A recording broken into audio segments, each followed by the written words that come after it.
રાજકોટના TRP game ઝોનમાં થયેલા અગ્નિકાંડ મામલે 2 પીઆઈ સહિત 5 અધિકારીઓની ગમે ત્યારે થઈ શકે છે ધરપકડ।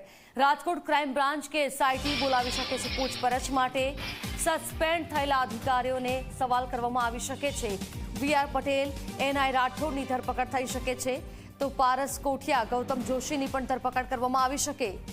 જયદીપ ચૌધરી અને રોહિત વિગોરાની પણ થઈ શકે છે ધરપકડ। આ તમામ લોકોને કેમ સસ્પેન્ડ કરવામાં આવ્યા તેની વાત કરીએ તો પીઆઈ વીઆર પટેલે એનઓસી નહોતી થતા પોઝિટિવ રિપોર્ટ આપ્યો, જ્યારે પીઆઈ એનઆઈ રાઠોડ ચકાસણી વિના લાયસન્સની મંજૂરી આપી હતી તેવી ખબર મળી, તો કાર્યપાલક ઇજનેર પારસ કોઠિયાએ સ્થળ પર જઈ જરૂરી કાર્યવાહી નહોતી કરી, જ્યારે મહાનગરપાલિકાના એટીપી ગૌતમ જોશી સુપરવિઝનની જવાબદારીમાં બેદરકાર રહ્યા, તો આસિસ્ટન્ટ ઇજનેર જયદીપ ચૌધરીએ મંજૂરી વિનાના ગેમ ઝોન સામે કાર્યવાહી ન કરી, તો ફાયર ઓફિસર રોહિત વેગોરાએ ફાયર એનઓસી વિના નિર્માણ છતાં કાર્યવાહી ન કરતા સસ્પેન્ડ કરાયા છે।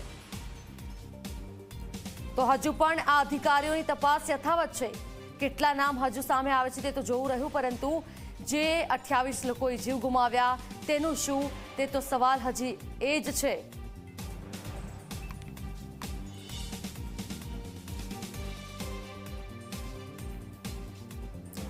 તો સંવાદદાતા અર્પણ કાયદાવાલા અમારી સાથે જોડાયા છે। અર્પણ, જે પણ આ આખા જે અગ્નિકાંડ થયો તેમાં જવાબદાર હશે તેમને સજા મળશે તેવું કહેવામાં આવી રહ્યું છે। અત્યારે કેટલા અધિકારીઓને સસ્પેન્ડ કરવામાં આવ્યા, અત્યાર સુધીની કાર્યવાહી શું થઈ, કયા કયા નામ સામે આવ્યા છે?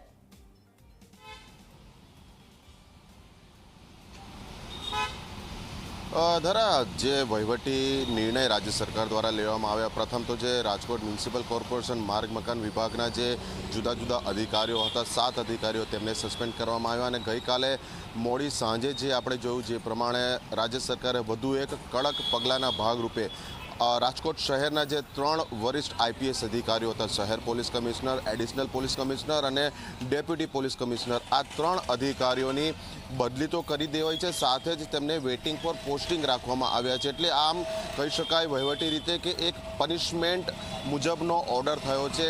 સામે જે 3 અધિકારીઓ આવ્યા છે તેઓ પણ હવે લગભગ આજે સાંજ સુધીમાં ચાર્જ લઈ લેશે એવું માનવામાં આવી રહ્યું છે। સાથે જ મ્યુનિસિપલ કમિશનરની પણ બદલી કરી દેવામાં આવી છે, અને તેમના સ્થાને અમદાવાદ ઔડા એટલે કે અર્બન ડેવલપમેન્ટ ઓથોરિટીના જે સીઈઓ છે ડીપી દેસાઈ, તેમને રાજકોટ મ્યુનિસિપલ કમિશનર તરીકે નિમણૂક આપવામાં આવી છે, જે પણ મોડી સાંજ સુધીમાં કદાચ ચાર્જ લઈ લે તેવી હાલ માહિતી મળી રહી છે। એટલે હવે એક પછી એક હજી પણ પ્રશ્ન એ છે કે હજી 3 આરોપીઓ કે જેમને ગઈકાલે કોર્ટમાં રજૂ કરવામાં આવ્યા, જે કોર્ટમાં દલીલો ચાલી, બચાવ પક્ષ અને સરકારી વકીલ બંને તરફે અનેક એવા મુદ્દા હતા, જેનામાં જે આરોપીઓએ તો કોર્ટ સમક્ષ પોતાની વ્યક્તિગત રજૂઆત કરતાં પણ કહ્યું કે અમે તો અહીંયા પગારદાર છે, અમે આના માલિક નથી। એટલે કોર્ટે પણ આ નિવેદનને ગંભીરતાથી લીધું, સાથે જ સરકારી વકીલને પૂછ્યું હતું કે શું તમે આ ફક્ત 3 જણને રજૂ કરી મોટા મગરમચ્છોને તો છાવરી નથી રહ્યા ને? એટલે સામે સરકારી વકીલે કહ્યું કે હજી તપાસ શરૂઆત માત્ર થઈ છે, આ 3ના રિમાન્ડ દરમિયાન અનેક એવી માહિતીની પૂછપરછ કરવામાં આવશે, જેના આધારે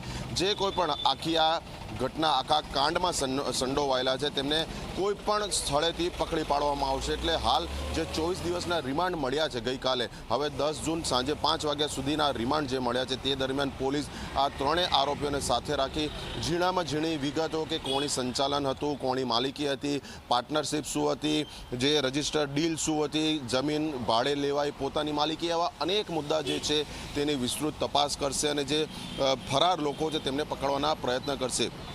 બીજી મહત્વની વાત ધરા એ પણ રહી ગઈકાલે કોર્ટની કાર્યવાહી દરમિયાન કે કાટમાળ ખસેડવામાં ઉતાવળ શા માટે કરવામાં આવી। 25મી તારીખે સાંજે જ્યારે બનાવ બન્યો તેના 24 કલાક પણ પૂર્ણ નહોતા થયા, તે સાથે જ સવારે જ્યારે મુખ્યમંત્રી અને ગૃહ રાજ્યમંત્રી સહિતના નેતાઓ અને તે બાદ વિવિધ અધિકારીઓની જે વિઝિટ થઈ, તે સાથે જ ખૂબ જ મોટી સંખ્યામાં લગભગ 8 થી 10 જેટલા જેસીબી, એટલી સંખ્યામાં ડમ્પર અને હિટાચી મશીનની સહિતની મોટી મશીનરીઓ મૂકી તાબડતોડ યુદ્ધના ધોરણે કાટમાળને ખસેડી લેવામાં આવ્યો।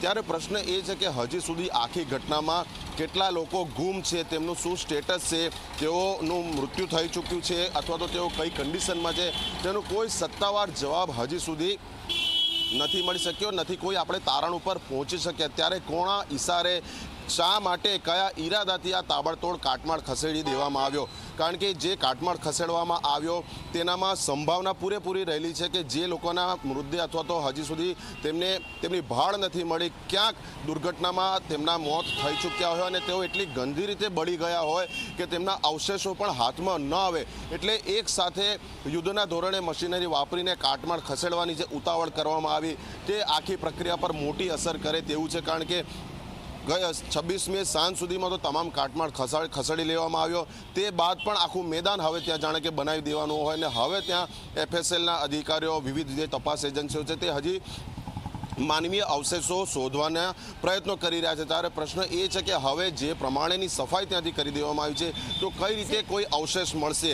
માનો કે કોઈ હજી જે ગુમ છે, આપણે ઈચ્છીએ છીએ કુદરત તેમને જીવન આપે, પરંતુ ક્યાંક કમનસીબ ઘટનામાં તેમના મૃત્યુ થઈ ગયા હોય કે જેઓના મૃતદેહ જ હાથમાં નથી આવ્યા, તો હવે તેમની ઓળખ કઈ રીતે થશે?